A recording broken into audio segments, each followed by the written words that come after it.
Assalamualaikum warahmatullahi wabarakatuh, Bangsamoro, Philippines. Mapita, maayong buntag, magandang umaga sa inyong lahat. At sa araw po na ito ay magkakasama naman po tayo sa ating talakayan tuwing Miyerkules mula alas 10 hanggang alas 11 ng umaga na pinamagatang Islam para sa lahat. Islam para sa lahat. Kahit saan ka mang tribong napapabilang, anuman ang iyong relihiyon na kinaparoroonan, ang Islam ay para sa iyo. Sinabi ni Allah subhanahu wa ta'ala sa banal na Quran, وَمَا أَرْسَلْنَاكَ إِلَّا رَحْمَةً لِلْعَالَمِينَ. Walang dahilan ng pagpapadala namin sa iyo, Propeta Muhammad, maliban na lang na biyaya sa sanlibutan. At sa araw po na ito, mga masugid at mga minamahal naming mga taga-subaybay, ay makakasama po natin ang isa sa mahal natin na Sheikh, na kilala rin po sa larangan ng da'wah. Nakikita rin po natin ito sa mga muhadara, mga seminars, and mga symposiums, and sa online o social media da'wah. Walang iba kundi ang mahal natin na Sheikh, na siya ay nakapagtapos sa Jamiat Islamiyah bil Madinatil Munawwara ng Kulliyat Sharia, College of Law, Islamic Sharia sa Madina Al Munawwara Islamic University. At siya ay na-memorize niya ang banal na Quran sa maagang gulang, no? Napakabata po niya nung naisaulo po niya ang buong Quran. Walang iba po, kilalaan po natin ang mahal natin na Sheikh Saad bin Abdul Fattah Dilna. Assalamualaikum Sheikh. Waalaikumsalam warahmatullahi wabarakatuh. Naway sa ating lahat, sampu ng ating mga taga-subaybay, taga-pakinig sa kahit sa amang parte ng mundo na nanonood ngayon sa live natin, sa program natin na ito na pinamagatang Islam para sa lahat. Lalo na sa kay Sheikh Qardawi bilang host ng programang ito. At muli, ito po ang inyong lingkod, si Ustaz Saad Abdul Fattah Dilna, nagpapawad sa inyo ng Assalamualaikum warahmatullahi wabarakatuh. Masya Allah. At alhamdulillah Sheikh, no? At syukur po sa pagpapaunlad sa aming imbitasyon at dumalo po kayo sa ating talakayan ngayon patungkol sa Al-Fitrah. At sa ating mga minamahal na mga taga-subaybay, pag-uusapan po natin ngayon ang tinatawag na Al-Fitrah. Al-Fitrah, ano po ba itong nature ng human being? Ano po ba itong nature natin? Dapat po na malaman po natin ito upang sa ganun ay mabigyan po tayo ng direksyon sa ating buhay. Saan tayo patungo? Saan tayo nagmula? At ano ang purpose natin kung bakit tayo andito sa mundong ibabaw. At kung bakit nangyayari itong mga bagay-bagay na ito. Bakit nagagawa natin itong bagay-bagay na ito? Bakit may masama? Bakit may mabuti? Ito ang Al-Fitrah, ang nature ng human being.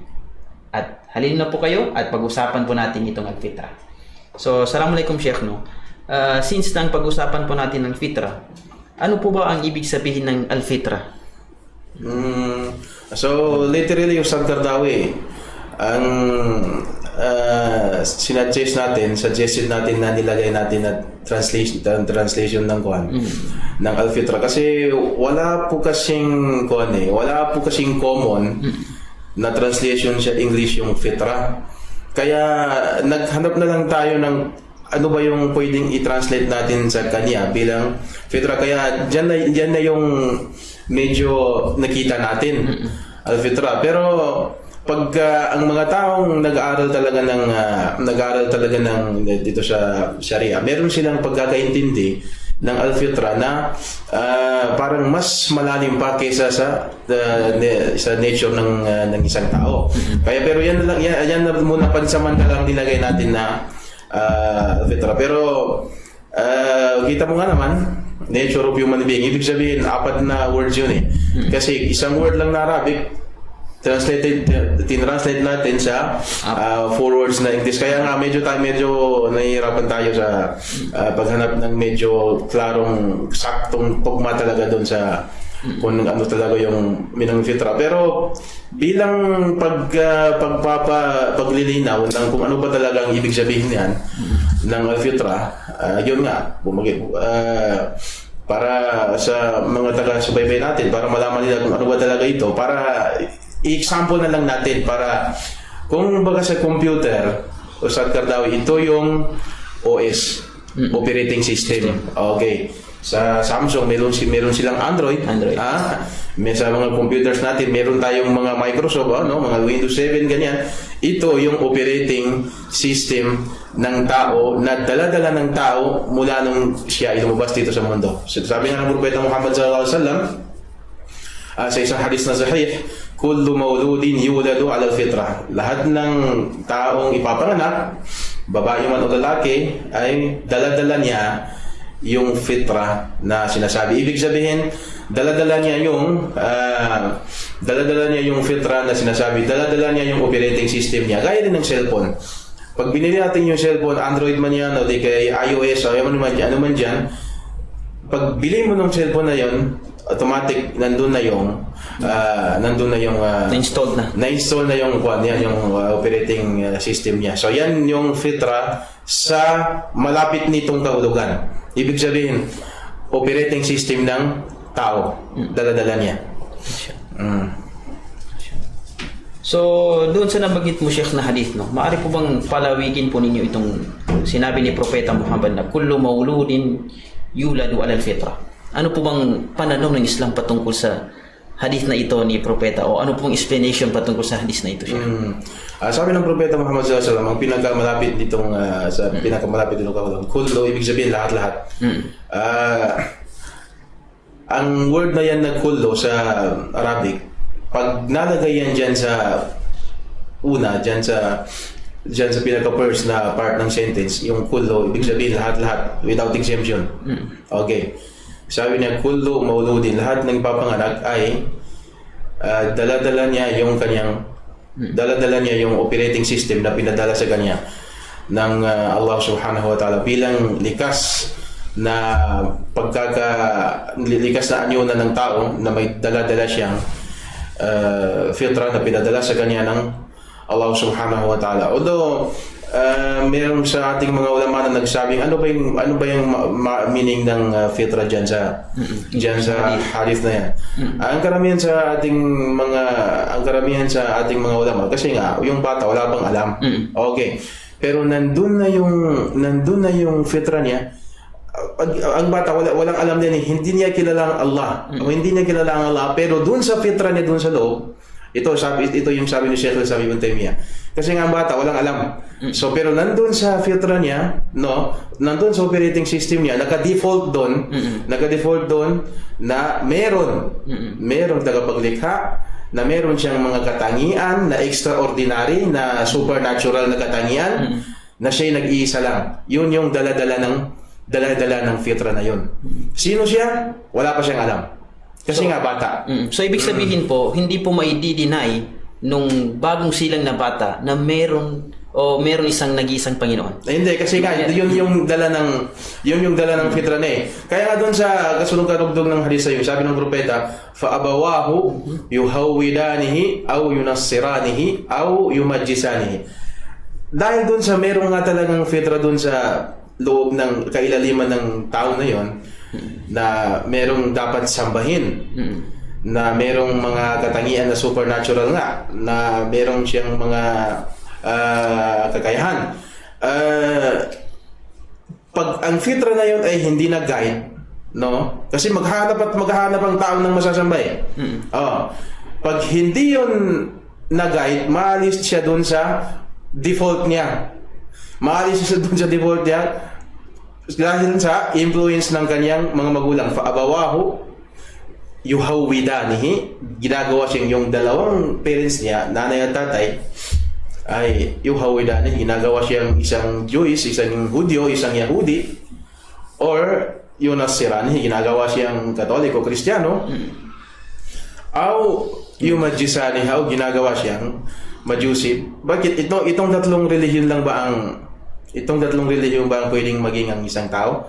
Samantalang napakarami ng relihiyon. Sa India nga lang doon sa sulat ng book na Adyanul Hindil Kubra, ibig sabihin yung mga malalaking religion sa loob ng India nasa 360. Ang malalaki lang. Ang malalaki lang. Wala pa yung mga maliliit na kung baga sa Maguindanao, wala pa yung mga pipis. Yung mga major lang na mga pero doon sa hadith na yun, tatlo lang ang binanggit. Muna, sabi ng mga ulama, dahil ito yung pinakasikat at ito yung pinakamaraming mga followers. At pangalawa, narito sa tatlong ito ang mga basics o yung mga reason kung bakit sumasamba ng ibang Diyos ang mga tao. Mashallah. So talagang gaya ng po ng sabi niyo, Sheikh, no? Talagang itong fitra na ito hindi na po natin ito maalis sa ating mga sarili. Hindi yan pwedeng hindi yan kayang i-deny. I-deny yan, wala talaga. Kahit ang gawin natin ay gawin ng isang tao ay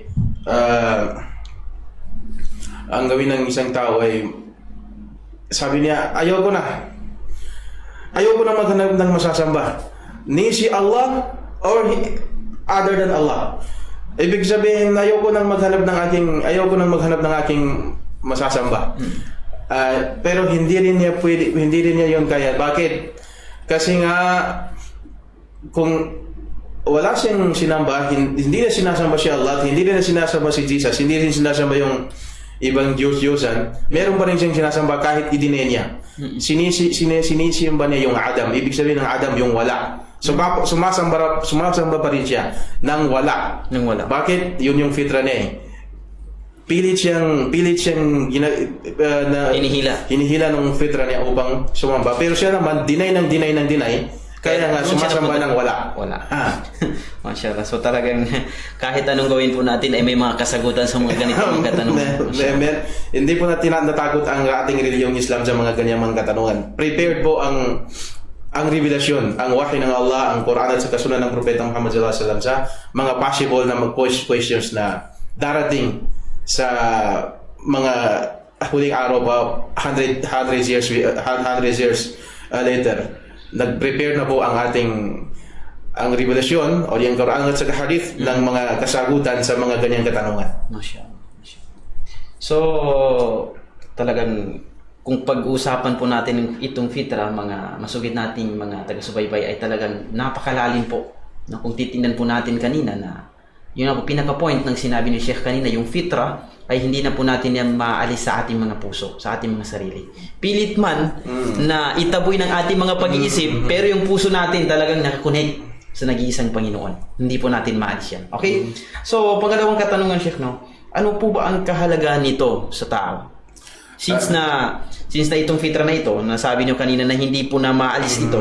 So, ano pong kahalagaan nito, Sheikh? Okay. Maraming tanong dyan ay ano pong kahalagaan, bakit natin ito tinatalakay? Okay. Tinatalakay natin ito kasi nga unang-una siguro, pinaka-primary reason dyan is number one, narito tayo ngayon, Sheikh Qaradawi, sa panahon ng mayroong tayong tinatawag na al-masakh. Ibig sabihin ng masakh ay pilit binubura. Okay. Nandito tayo ngayon sa panahon na mayroon tayong maskhul fitrat ay kanga. At saka sinabi ng Allah, pag may darating ang mga panahon ng ganito, yung mga realidad ay parang mayroong talao, may manipulation sa mga reality. Ibig sabihin, pilit ang fitra ay pilit na yun nga sinusuway o yung pilit nating hindi merong masak na tinatawag sa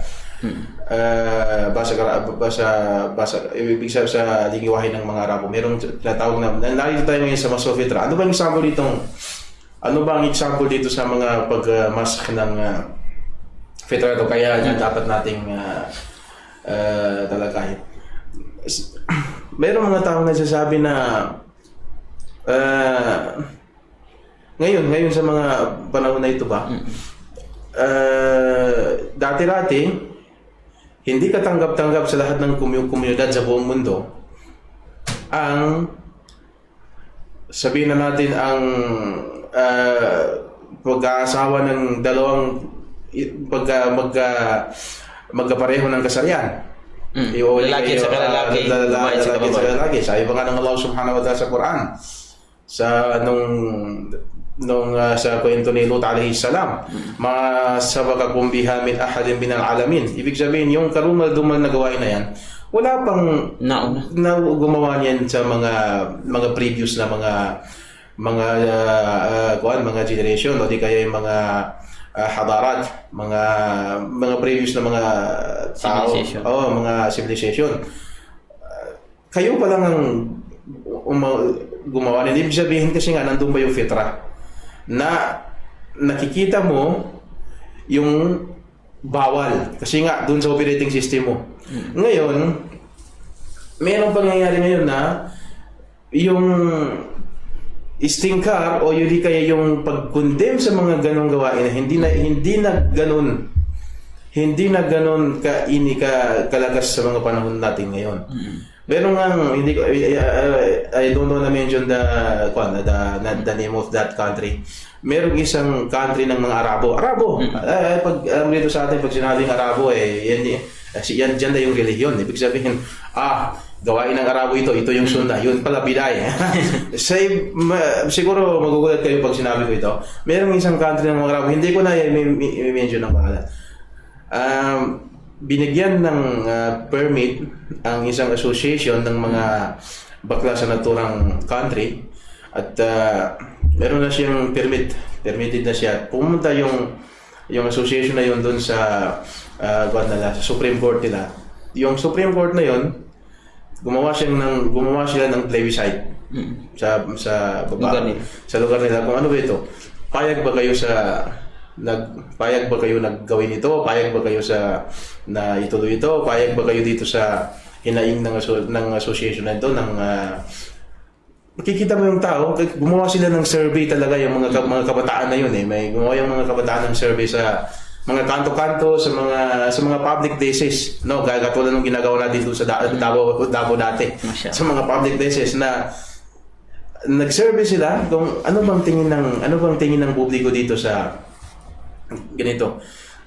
Actually, si Cardawi na nakakagulat. Isang bagay na nakakagulat. Hindi ganoon ang kalalakas ng pag-ignore o di kaya pag-condemn sa mga ganong klaseng mga samahan ng mga tao. Kasi nga ang prinsipyo nila ay rights daw mga rights ng bilang isang citizen o di kaya individual rights ng isang tao na mag-form ng association. So sabi nila, anong problema dyan? Ibig sabihin, narito tayo sa panahon na ngayon na mayroong pagbabaliktad sa fitra. Siguro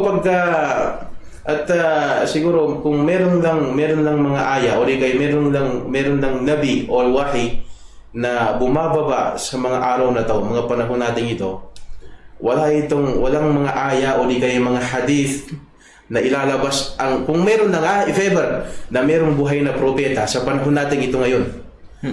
Siguro araw-araw ang bababa galing sa langit na revelasyon o aya o verse ay upang i-tweet ang mentality o di kaya upang i-tweet ang fitra ng mga tao. Kasi itong pagbabaliktad sa mga fitra at pagbabaliktad sa mga katotohanan, ito yung kabilang ito sa sandata ng mga munafiqin. Sabi ng mga kafir, sabi ng Allah subhanahu wa ta'ala, laqad ibtaghaw al-fitnata min qawlu wa qallabu lakal umur.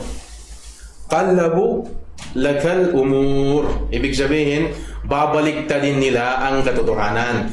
So, narito tayo ngayon sa Qaradawi sa panahon na binabaliktad ang katotohanan. So, dapat talagang pag-usapan natin itong mga fitra na ito upang meron tayong hasana, meron tayong utak, meron tayong security, meron tayong pader para hindi makapasok yung mga ganun, mga magka-penetrate. Yun ang unang bakit importante ito. Pangalawa ay para upang mas maigting pa ang ating pananampalataya. Paigtingin pa. Kasi ang iman ko hindi kagaya ng iman ni Ibrahim alayhi salam, hindi kagaya ng iman ni Muhammad alayhi salatu wassalam, at hindi kagaya ng iman ng mga propeta. Pero gumawa din sila ng pader upang maproteksyonan ang kanilang pananampalataya. Sabi nga ni Ibrahim alayhi salam sa labi ng Allah, sa labi ng Quran, tungkol sa kay Ibrahim, wajnubni wa baniya an na'bud al-asnam. Sabi ng Allah, sabi ng Ibrahim, ya Allah, ilayo mo ako at aking pamilya sa pagsamba ng mga ribulto. Si Ibrahim isang nabi, pero hindi gumawa siya ng pader para sa kanyang sarili na hindi makapasok yung mga fitna. So napaka-importante po talaga, Ustad Qaradawi, na pag-usapan yan, kasi yun na yung pinaka-primary reason natin doon. Narito tayo ngayon sa panahon na may pagbabaliktad. Baliktad ng panahon ngayon Baliktad ng panahon ngayon, Ustad Qaradawi. Kaya kailangan talagang matalagay natin yung mga ganitong mga topics. Masya Allah. Allahu a'lam. Masya Allah. So, napakaganda itong kahalagaan na nabanggit ni Sheikh kanina. Unang-una na kung bakit mahalaga itong fitra na ito na ating talakayin sa araw na ito. Unang-una para ma-secure natin itong fitra na pilit na binubura sa ating henerasyon sa ngayon. So, to secure that, dapat na malaman natin kung ano ba itong fitra. Pangalawa, strengthen the ibadah upang sa ganun ay palakasin ang pananampalataya natin kay Allah subhanahu wa ta'ala at hindi ito madungisan at hindi ito mahawaan ng pagtatambal kay Allah subhanahu wa ta'ala.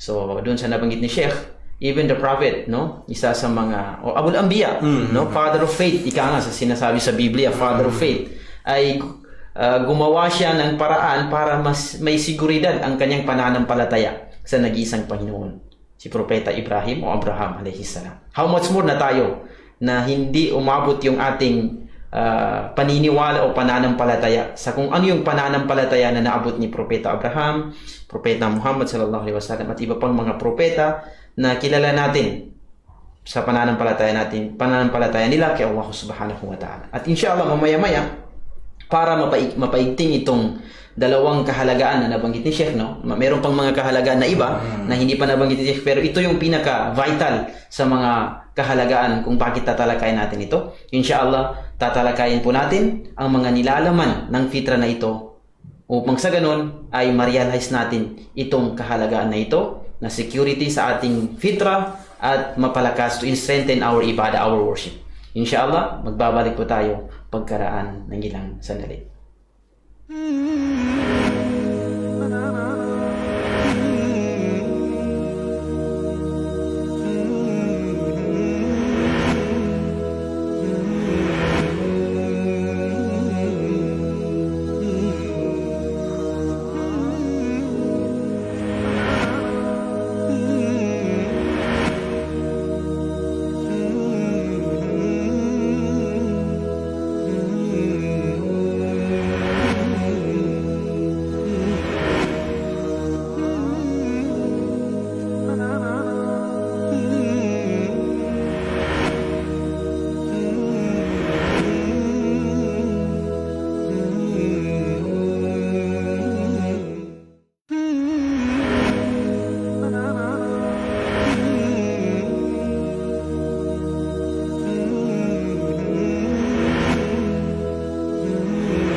Assalamualaikum warahmatullahi wabarakatuh, at tayo po ay nagbabalik sa ating talakayan patungkol sa Al-Fitra, Nature of Human Being. At bago po natin tanungin si Sheikh patungkol sa nabanggit natin kanina, na tatalakayin po natin ay pasasalamatan po natin ang ating mga taga-subaybay, ang ating mahal na taga-subaybay, mga masugid na tagapanood ng ating programa na Islam para sa lahat by Bangsamoro Media Production. Hindi po namin nakikita ang inyong mga pangalan, pero si Allah subhanahu wa ta'ala ang magbibigay ng katimpala sa inyo na despite na busy ang inyong mga schedules, ano man dyan ang inyong mga inaatupag, ay nakaya po rin po ninyo na manood patungkol sa talakayan o katuruan ng pananampalatayang Islam. Of course, babatiin natin ang mga nag-comment dito. Masya Allah, si Hudaypa, Patriarka, Sheikh Badiuzzaman Salyaw, Masya Allah. Talagang si Sheikh, no? Tingnan po natin. Isang Sheikh pero patuloy pa rin na nanonood. Hindi ko makalimutan, Sheikh, no, yung advice niya. Sabi niya, hanggang ngayon sabi niya, isa pa rin akong estudyante. Allahu Akbar. Imagine, Masya Allah. Sa seniority niya sa da'wa, estudyante pa rin daw siya hanggang ngayon. Parang ibig sabihin, yung mga medyo junior pa kaya. Masya Allah. Yes, si Sala Yunus Abdul Maula. Masya Allah, syukran. Almar Antonio, Masya Allah. Si Almar. Kasama natin yan sa Davao. Si Sheikh Abdul Maula, si Sala sa kasama natin yan. Taga Madar Kalanganan yan. Masya Allah. Si Sheikh Abdul Maula. Si Ismail Kundiga, Masya Allah, syukran sa inyong panonood. Si Magindra Bali Maulana Harods. Okay? Si Sheikh Almar. Si Nordan Salasain, Masya Allah. Si Engineer Lords. Okay, si Jomar Alimanan sa Jordan. Masya Allah. Jordan, grabe. Ang layo naman. Masya Allah. So, syukran. Ating gabi pa siguro doon sa kanila o di kaya umaga na siya, fajar na siguro. Okay. So, maraming salamat sa lahat ng ating mga minamahal na tagapanood at masugid na taga-subaybay ng ating programa. Okay, so babalikan po natin yung ating naiwan na talakayan.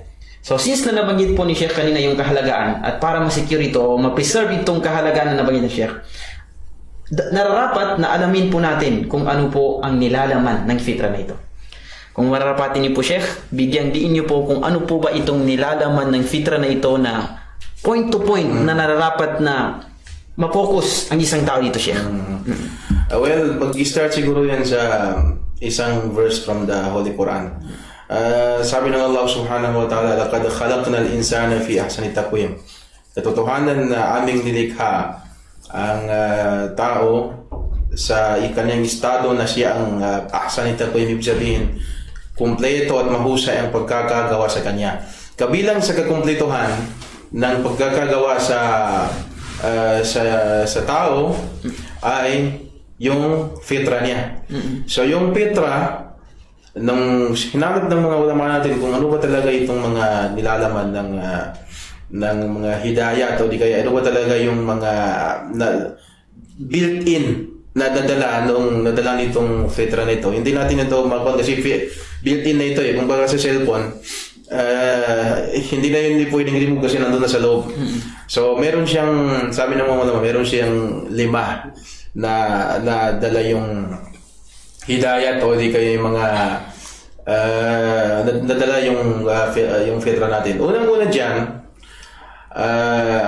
dadala ng fitra natin is ash-shu'ur biwujudil ghaya. Ibig sabihin, ang tawag natin dyan, ang tawag ng mga karamihan sa mga scholars natin dyan, for short, al-ghaiya. Ash-shu'ur bil-ghaiya. Ibig sabihin, mapifeel mo talaga na merong purpose kung bakit ka nilikha. Yun, dala-dala yun ng fitra eh. Kabilang yun sa kakumpletuhan ng pag-create ng Allah subhanahu wa ta'ala sa tao. Ibig sabihin, meron siyang al-ghaiya. Bakit ka dito sa mundo? Bakit ka dito sa mundo? Kasi nga, medyo buwang siguro ang tao. Di kayo. Sorry to say this ha. Medyo may pagkulang siguro sa pag-iisip ang isang tao na galing ng Davao, sumakay ng Mindanao Star, pumunta sa Cotabato City. Pagdating niya dito sa atin sa Cotabato City, tatanungin niya tayo Sheikh Kardawi, ba't ako nandito sa Cotabato? So, yan yung pinakasimple na example. Pinakasimple na logic, pinakasimple na example nito. Siguro ano bang pwedeng itawag sa katao na 'yon? Na gumasta ng pera, no? Ng pagod, ng oras.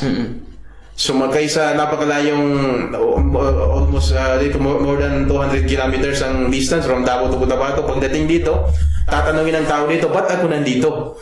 Na wala siyang purpose sa pagpunta niya dito sa atin sa Cotabato City. Wala siyang purpose kung ibig sabihin itong tao na to, pwede natin sigurong tawagin na buang ang taong ito. Kasi nga, ba't dito pa siya sa atin magtatanong? So, yun yung unang hidaya ng fitra. Ibig sabihin, merong gaya o di kaya merong purpose kung ba't nandito ang mga tao. Kaya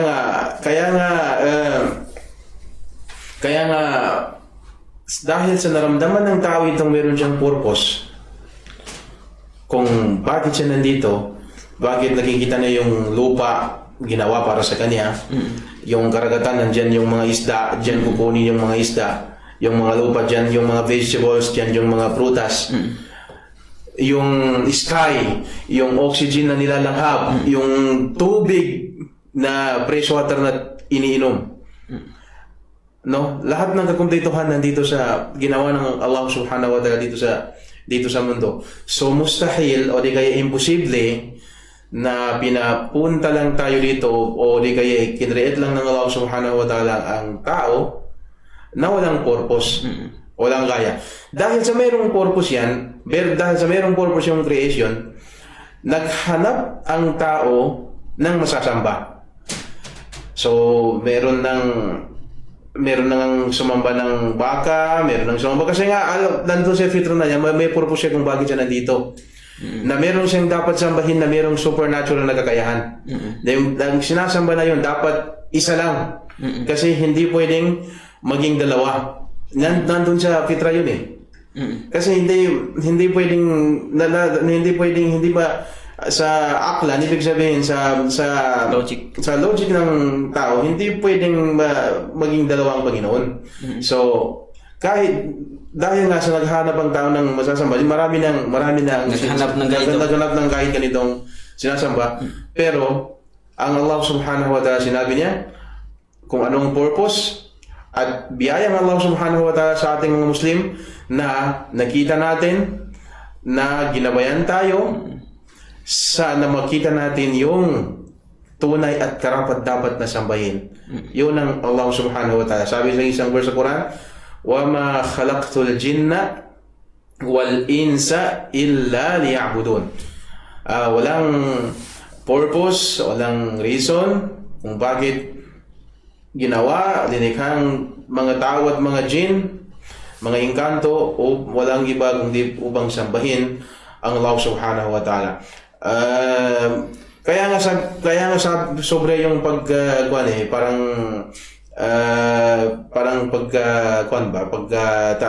mutaajib ba o pagmangha ng isang verse sa Quran sa mga taong parang dininay nila na walang purpose kung bakit sila na ginawa.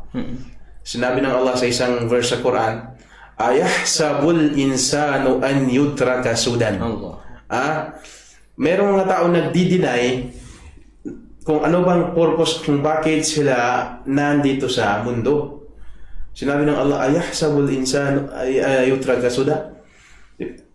Ayatalayan ba ng tao na siya ay iiwanan na lang ng sudan? Ano ba ang ibig sabihin ng sudan? Sabi ng Imam Shafi'i rahimahullah, sa ibig sabihin ng suda, sabi niya, alladhi la yu'mar wa la yunha. Meron mga taong dinidinay nila yung number one na yan. Ibig sabihin, asy'ur bil gha'i, yung purpose. Sabi, ang akala nila, nandito sila sa mundo. La yu'mar, sabi ng Imam Shafi'i, wa la yunha. Walang nag-uutos sa kanila at walang nagbabawal sa kanila. So, hindi... Wala lang. So, sabi ng Allah subhanahu wa ta'ala, pag ang consequences ng pag-deny ng number one na yan ay doon sa kabilang buhay. Sabi ng Allah subhanahu wa ta'ala sa araw na pagharap nila ng mga taong dininay nila kung bakit sila nandito sa mundo. Sabi ng Allah, afahasibatum annama khalaqnakum abathan wa annakum ilayna la turja'un. Akalain nyo ba na ginawa namin kayo ng abath, paglalaro lang? Na kayo'y katotohanan na kayo hindi na babalik sa amin? Ibig sabihin, sila yung mga taong dinini nila o pilit nilang dinidina yung number one na daladala ng fitra nila. Purpose ng pagsamba. Purpose ng paglikha sa kanila ng Allah. So yun yung una. Pangalawa sa mga fitra na ito, mga hidayat o di kayo mga nilalaman ng fitra na ito, ang tawag nila dito is naz'atut tadayyun. Ibig sabihin, hindi ko rin alam kung ano pa yung pinakamagandang translation ng naz'atut tadayyun na yan pero mayroong daladala yung fitra, nature ng tao na gusto niyang mag-follow ng religion. Gusto niya mag-follow ng religion. Dahil sa fitra na yan, dumami ang mga religion dito sa mundo. Pero sabi ng Allah subhanahu wa ta'ala, ang origin ng tao dito sa mundo ay, ang religion dito sa mundo ay isa. Kanan nasu ummatan wahida. Dati-rati sabi ng Allah, ang lahat ng tao ay nasa isang relihiyon. At ang mga propeta ay dumating sila upang i-da'wa, i-propagate ang nag-iisa at ang tunay na relihiyon, at yun ang Islam. Simula pa kay propeta Adam alayhi salam hanggang sa the last and final messenger ng Allah subhanahu wa ta'ala. At yun ang ating propeta Muhammad sallallahu alaihi wasallam. So merong naz'atut tadayyun ng fitra ng tao. Ibig sabihin, meron siyang force, parang meron siyang nararamdaman na force sa deep inside. Force. Merong force na humihila sa kanya upang mag-follow ng religion. Upang mag-follow ng religion. So merong mga taong nagdi-deny ng force na yan. Sabi nila, ano ba, nagko-confuse na kami, ano bang tama? Islam o Kristiyano o Hudyo o Hindus o Buddhism o ano bang tama? So dahil sa nag-confuse kami, ang ginawa na lang namin, lumayo na kami sa lahat ng uri ng relihiyon, lahat ng religion. So nabubuhay na lang kami with our desires. Ibig sabihin, yung mga shahawat na lang nila yung mga desires lang nila ang sinusunod nila. Okay. Sa puntong ito, meron din silang relihiyon na sinusunod. Sinusunod din nila yung mga shahawat nila. Ibig sabihin, meron din silang relihiyon. Meron din silang relihiyon. Ibig sabihin, kaya nga, merong mga nagdi-deny nito. At sabi niya, ayaw ko nang sambahin si Allah, ayaw ko rin sambahin si Jesus, ayaw ko rin sambahin si Buddha, ayaw ko rin so ako hands off ako sa lahat ng uri ng religion. Ayaw ko na. Ibig sabihin, dininay na yung force na naghumihila sa kanya para makita ang para makita ang religion. So yun ang magiging ang resulta nun ay kahit anong deny niya, meron pa rin siyang religion. At yun nga yung religion niya, yung wala. Anong sinasamba niya? Sinasamba niya yung shahawat niya, yung desires niya. Ibig sabihin, meron pa rin siyang religion. So mas delikado pa rin po yun. Kaya nga, yun yung mga resulta ng pag-deny natin dun sa naz'atut tadayyun. Ibig sabihin, yung force na humihila sa tao para mag-follow ng religion. Regardless kung sino bang sinasamba, ang Allah ba o hindi sa Allah, ang nasumasamba ng maliban sa kay Allah, importante meron yung force na dinadala nung fitra. Kaya nga doon sa hadith na sinabi natin ngayon, abawahu yuhawwidanihi aw yunassiranihi aw yumajjisanihi, yung parents niya, sa influence ng parents niya, yung nagpapapasok sa kanya sa kahit anong religion, kasi nga nandun yung force nandun yung force ng religion na humihila sa kanya. Kaya dito sa force ng religion na yan, yung sabi ko kanina, regardless kung anong sinasamba, yan po si Allah, yung maliban sa kadalanan, ang importante, merong force na merong force na humihila sa kanya. Pero ang problema naman, doon sa sumasamba sa kay maliban sa kay Allah, meron ding silang isang dininay na fitra.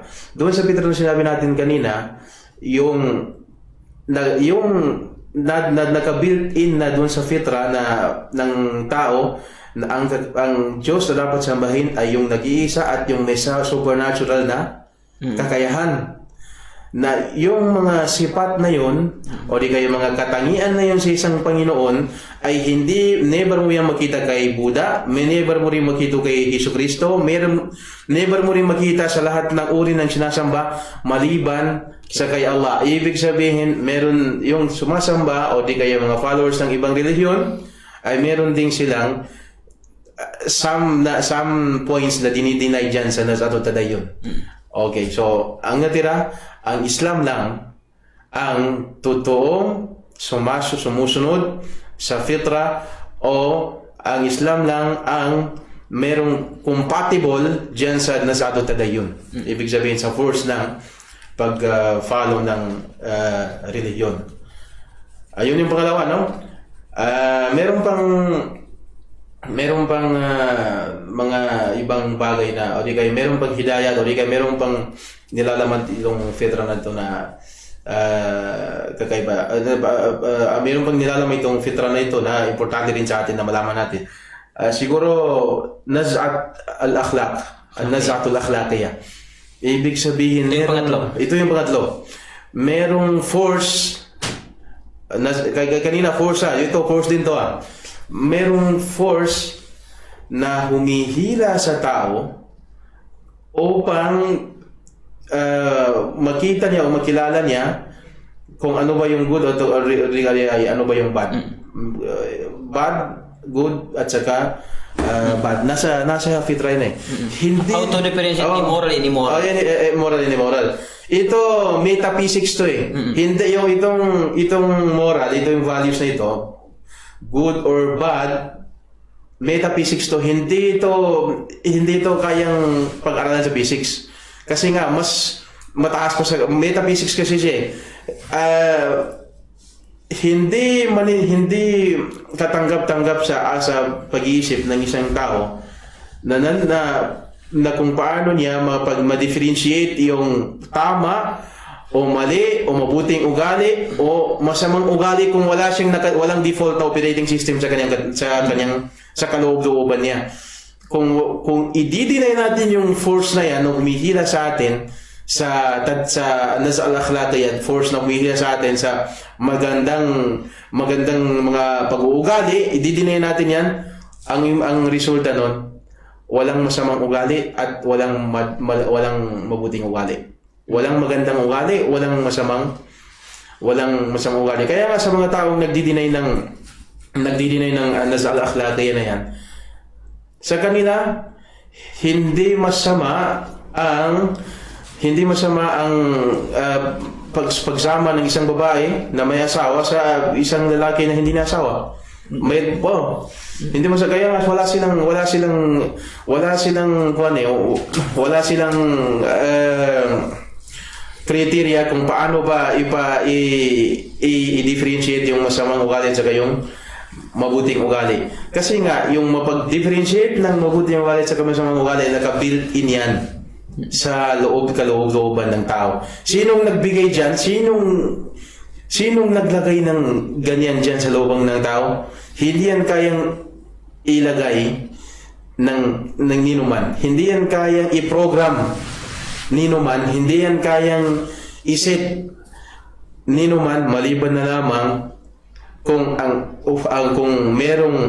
merong napakalakas na merong lakas na supernatural na tagapaglikha na lumagay ng criteria na yan dyan sa kaloob-looban ng isang tao. Ngayon yung yung mga dinidinay ang force na yan, parang wala lang sa kanilang pagpatay sa tao.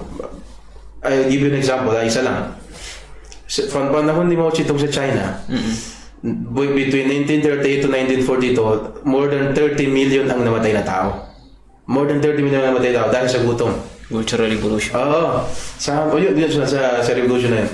Sabi ng mga journalist sa kanya, hindi ka ba nagsisisi o hindi ka man lang... Sabi niya, wala eh. Alam natin ng China, 93% sa population ng China are atheists.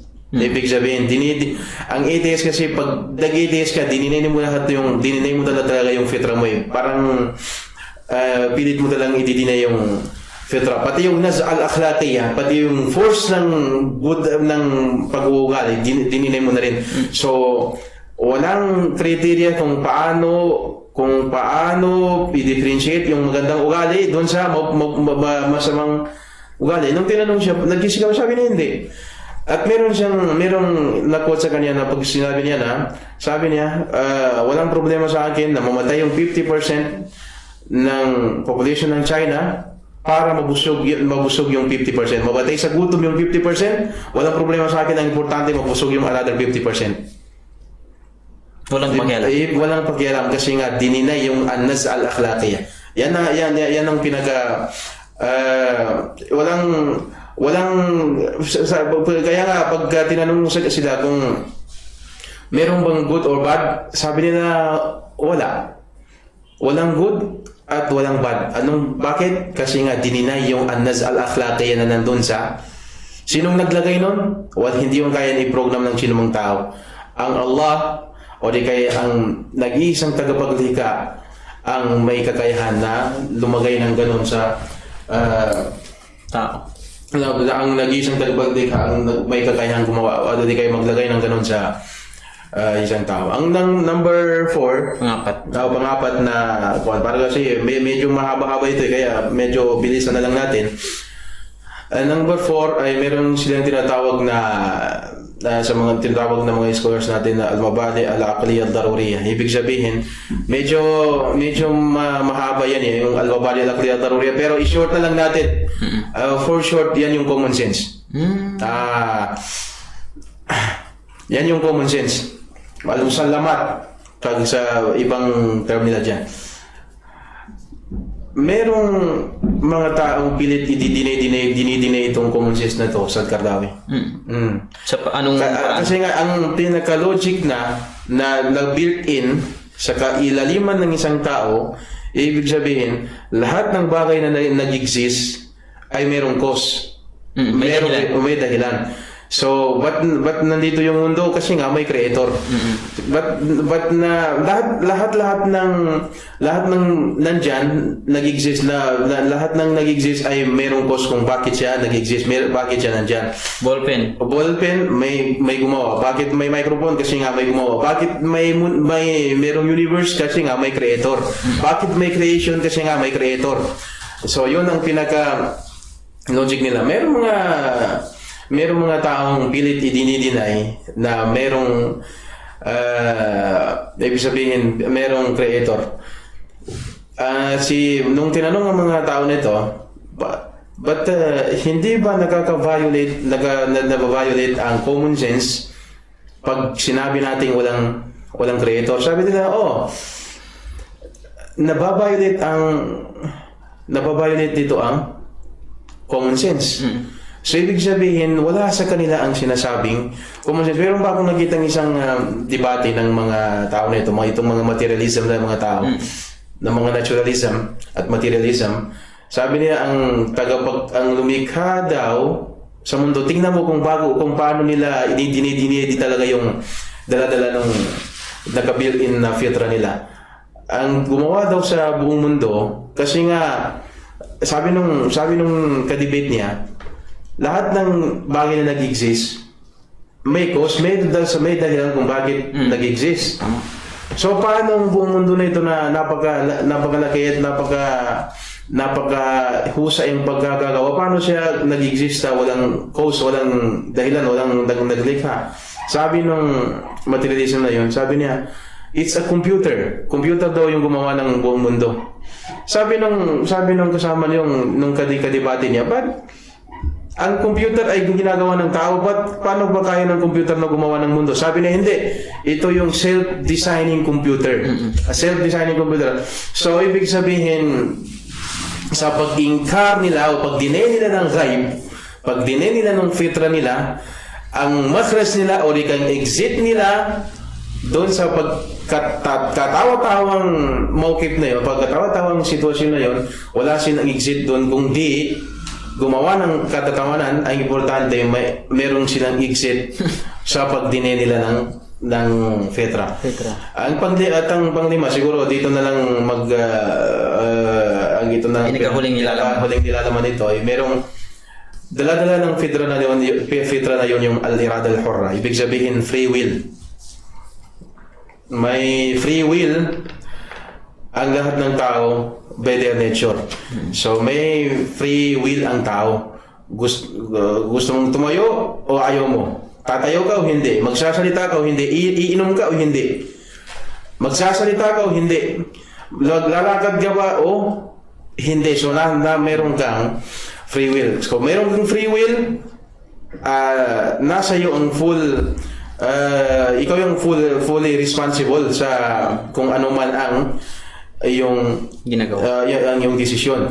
So may mga taong pilit dinidinay ang al-irada al-hurra. Merong pilit dinidinay yung free will. Ang sabi pa nga nila, hindi ko na i-mention ang pangalan ng books, pero ang sabi dun sa books na yon ay ang free will daw ay delusion. Kasi nga daw ang tao, the human is a biochemical puppet. Puppet lang daw ang isang tao. So walang free will ang tao. Kaya walang free will, isa siyang puppet, but merong Jannah, merong Firdaus at merong impyerno. Ibig sabihin, pagka dininay natin yung al-irada al-hurra, dala-dala ng fitra natin, ang consequences nun ay di-deny natin yung lahat yung lahat ng naka-reveal sa Quran at sa Bible at sa sunan ng Prophet Muhammad sallallahu alaihi wasallam. Yun na madi-deny natin yun lahat pag dinay natin ang al-irada al-hurra. So ito yung nalalaman sa fitra ng isang tao. Pagka ang bilang conclusion ibig sabihin ang limang yan na nilalaman ng ating fitra ay wala siyang ibang pinapatunay kundi mayroong tagapaglikha na mayroong supernatural na kakayahan at siya ay nag-iisa. Sa ating mga Muslim, tawag natin sa kanya Allah. Nagpakilala ba siya? Siya si Allah. Sabi ng Allah, "Innani ana Allah, la ilaha illa ana fa'budni wa aqimis salata li dhikri." Katotohanan ako si Allah. Ang pangalan ko ay Allah. Walang Diyos na dapat sambahin maliban sa akin, at mag-alay kayo ng pagsamba bilang pag-alala sa akin.